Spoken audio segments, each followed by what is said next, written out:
Olá, seja bem-vindo a mais um vídeo. Eu sou a Nina, especialista em Business English e exames internacionais, e hoje a gente vai falar sobre entrevista de emprego, só que a gente vai ter um foco um pouquinho diferente. A entrevista é um momento onde o recrutador vai conhecer um pouco mais sobre você. Por isso que a gente sempre fala sobre a importância de se preparar, planejar bem as suas respostas, costurar os seus argumentos ou quais habilidades, quais experiências você quer ressaltar, levando em consideração a vaga para a qual você está aplicando. Ou seja, fazer uma boa preparação para causar uma boa impressão na entrevista. Isso sem dúvida é fundamental. O que muita gente acaba esquecendo é que a entrevista também é um momento onde você vai conhecer melhor a empresa. Isso é um ponto que eu estou sempre batendo com os meus alunos. A gente precisa lembrar que não é só você que precisa desse emprego. A empresa também precisa desesperadamente de bons profissionais. E é na entrevista de emprego que a gente tem a primeira oportunidade de conhecer melhor a empresa. As visões, os valores, o time, como que os projetos são conduzidos. Nesse vídeo a gente vai falar sobre algumas red flags, alguns alertas, alguns sinais que podem, na verdade, estar te dizendo que a empresa não é muito legal ou que talvez esse cargo não seja o ideal para você. Até porque começar num trabalho novo é sempre um processo meio estressante, desgastante, a gente se sente meio perdido no início, dá trabalho e ninguém quer passar por isso para dali a 3, 4 meses se tocar que fez uma péssima escolha. A primeira red flag é a atitude do entrevistador. Já já a gente vai ver algumas perguntas que você pode fazer no final da entrevista para te ajudar nesse processo. Mas esteja muito sensível a isso. Presta atenção na atitude da pessoa que está te entrevistando. Como que ela fala dessa empresa? Ela fala com energia? Ou ela fala com receio? Ou ela fala com desânimo? Como que ela fala das pessoas? Como que ela descreve a equipe com a qual você vai trabalhar? Ela fala com entusiasmo? Esses sinais vão te ajudar a ter uma ideia de como é trabalhar ali, como que é a relação entre os profissionais dentro dessa empresa. Uma outra red flag é a rotatividade da empresa. Tem sempre gente saindo e eles estão sempre contratando. Uma maneira de você fazer isso é buscar no LinkedIn por profissionais que trabalham nessa empresa e checar quanto tempo eles trabalham lá. Assim você vai conseguir ter uma ideia se é uma empresa onde as pessoas buscam fazer carreira ou não. E você também pode, por que não, perguntar para o recrutador na hora da entrevista como que essa vaga ficou disponível. How has this position become available?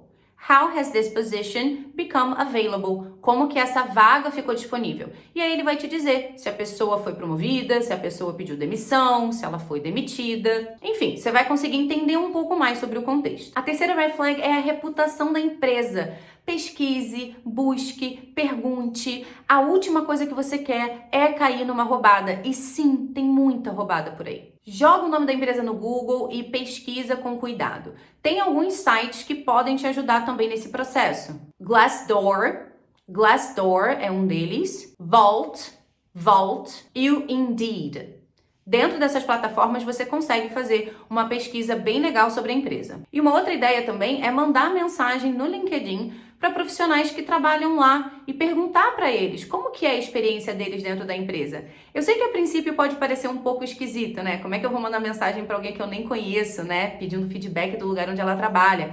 Mas o LinkedIn existe para isso. É uma rede social que conecta profissionais, empresas. E de acordo com a minha experiência e de vários alunos meus, talvez você se surpreenda. Tem muita gente que realmente está disposto a te ajudar, a te contar um pouco sobre como que é trabalhar lá, por que ela gosta, o que ela não gosta. E essas informações são muito importantes pra gente. Essa mensagem em inglês poderia ser algo assim. Hi Melissa, my name is Nina Boyce, I'm a teacher and I'm considering applying for a post at Company X. Então, meu nome é Nina, eu sou professora e eu estou pensando em aplicar para uma vaga na empresa X. I see you work there and it would be great to know more about the company through someone who has first-hand experience. Eu vejo que você trabalha lá e seria muito legal saber mais sobre a empresa através de alguém que tem experiência, né, em primeira mão. Would you mind if I asked you some questions? Eu poderia te fazer algumas perguntas? Você se importaria, né? Would you mind if I asked you some questions? Lembrando que isso é só um exemplo, tem muitas maneiras de fazer isso, ok? A quarta red flag são as perguntas discriminatórias. Eu venho trabalhando com Business English há muitos anos e, graças a Deus, eu tenho a sensação de que isso tem melhorado. Cada vez mais a gente fala sobre inclusão, cada vez mais a gente fala sobre diversidade, mas infelizmente ainda rola muita pergunta inapropriada em entrevista de emprego. Por exemplo, perguntas sobre o seu estado civil, se você tem filhos ou não, se eles são pequenos ou não, se você planeja ter filhos em breve, qual é a renda média da tua família. Todas essas perguntas são consideradas hoje em dia antiéticas e você precisa ficar ligado.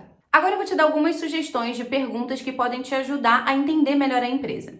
Normalmente, no final da entrevista, o recrutador vai virar para você e falar: Do you have any questions? Você tem alguma pergunta? E é legal que você tenha perguntas, porque isso mostra que você se interessou, que você pesquisou, né? E que você tá preparado, né? Isso mostra uma preparação melhor. Então, eu sempre recomendo que os meus alunos tenham em mente aí 4, 5 perguntas.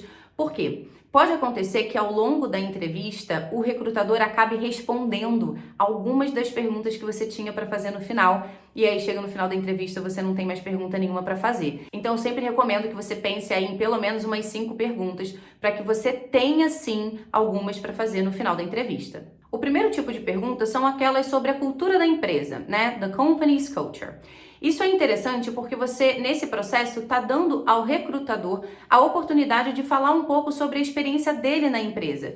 Ele te contar um pouco sobre como é trabalhar ali. E tem também um outro ponto interessante. As pesquisas mostram que quando a gente participa de uma conversa, quando a gente tem a oportunidade de agregar, de acrescentar, de trocar, a gente se sente melhor. E isso vale para qualquer tipo de interação, inclusive para entrevistas de emprego. E é uma oportunidade de você conhecer mais sobre a empresa, a equipe, as demandas, os problemas. E, obviamente, a gente está sempre alerta à atitude do recrutador, né? Como que ele te conta sobre a experiência dele? Como que ele fala sobre a equipe com a qual você vai trabalhar, né? Sempre ligado nesses sinais. Algumas perguntas legais são: What's your favorite part about working here? Qual que é a sua parte favorita, né? O que você mais gosta de trabalhar aqui? What's your favorite part about working here? What do you like most about your job? What do you like most about your job? Do que você mais gosta, né, no seu trabalho, no seu emprego? O que é mais legal para você? What do you like most about your job? What makes people stay with this organization? O que faz as pessoas ficarem nessa empresa, né, nessa organização? What makes people stay with this organization? What would you say are the biggest challenges that this organization is facing in the next 6 months to a year? Eu acho essa pergunta muito legal, né? O que você diria que são os principais desafios que essa empresa vai enfrentar nos próximos 6 meses a 1 ano? So, what would you say are the biggest challenges that this company is facing in the next 6 months to a year? How would you describe the work environment here? How would you describe the work environment here? Como que você poderia me descrever o ambiente de trabalho aqui? A gente também tem as role-specific questions, que são perguntas que estão mais diretamente relacionadas ao cargo em si. É aqui que você vai conseguir esclarecer melhor as suas expectativas em relação ao cargo, à empresa, entender quais vão ser os seus principais desafios, quais vão ser as suas principais demandas. E, por que não, as principais oportunidades caso você seja contratado. E isso também te ajuda a mostrar para o recrutador que você está genuinamente interessado na vaga. Você já está ali se projetando na vaga, entendendo os desafios, as demandas, o que precisa ser feito. Perguntas legais. Can you tell me what a typical day or week looks like in this position? Can you tell me what a typical day or week looks like in this position? Então você poderia me descrever como que é o dia a dia, né? Como que é um dia típico para alguém que ocupa esse cargo? Ou uma semana? O que costuma acontecer? What do you want the person in this position to accomplish in the first 60 or 90 days? Ou seja, o que você espera que a pessoa que ocupa esse cargo conquiste, consiga dentro de 60, 90 dias, né? O que você espera de mim dentro dos próximos 2 meses se eu for contratada? O que você espera de mim dentro dos próximos 90 dias se eu for contratada? What challenges or opportunities do you foresee for this position? Então, quais desafios e quais oportunidades você consegue prever para essa posição, para esse cargo? How will my performance be measured? How will my performance be measured? Como que a minha performance vai ser avaliada? Nossa, essa pergunta é muito legal. Isso é super importante de entender. Como que você vai ser avaliado, né? O que você quer de mim? E por último, a gente tem as hesitation questions, que são algumas perguntas que a gente pode fazer para checar se o recrutador tem algum receio em te contratar. E perguntar para o recrutador sobre algum possível receio que ele tenha em te contratar é uma pergunta difícil de fazer, porque é um pouco mais intimidador, né? Requer uma certa vulnerabilidade. Você tá ali se abrindo para qualquer possível resposta que o recrutador possa te dar. Mas essa é a sua oportunidade de checar se, primeiro, ele ficou com alguma dúvida sobre você. Se ele tiver algum receio, é importante que você saiba qual. E essa também é uma oportunidade de você tentar contornar a situação, de você tentar argumentar esse receio. E esse tipo de pergunta também mostra que você está aberto a feedback, o que é uma qualidade fundamental. Based on everything we've talked about, is there anything that's causing you hesitation about my fit for this position? Is there anything causing you hesitation about my fit for this position? My fit for this position não é uma expressão muito fácil de traduzir para o português. Fit significa caber. Então você está aqui perguntando para o recrutador o seguinte: existe alguma coisa que esteja te dando hesitação em me contratar porque você não tem certeza se eu sou a pessoa ideal para esse cargo, se eu me encaixo nele de forma ideal? Is there anything that's causing you hesitation about my fit for this position? Uma maneira mais simples de você perguntar isso é: do you have any hesitations about my qualifications? Você tem alguma hesitação? Você tem algum receio em relação à minha qualificação? Você tem alguma dúvida? How do I compare to other candidates? How do I compare to other candidates? Então, como é que eu tô em relação aos outros candidatos? Is there anything I can clarify for you? Is there anything I can clarify for you? Existe algo que eu possa esclarecer para você? Is there anything I can clarify for you? Então, nesse vídeo, a gente falou sobre as red flags dentro de um processo seletivo, principalmente na entrevista de emprego. E a gente também falou sobre várias dicas que vão te ajudar a ir para a entrevista muito mais preparado, causar uma primeira impressão muito melhor. Se você ficou com qualquer dúvida, é só deixar aqui nos comentários. Se você gostou desse vídeo, deixa seu like e até o próximo.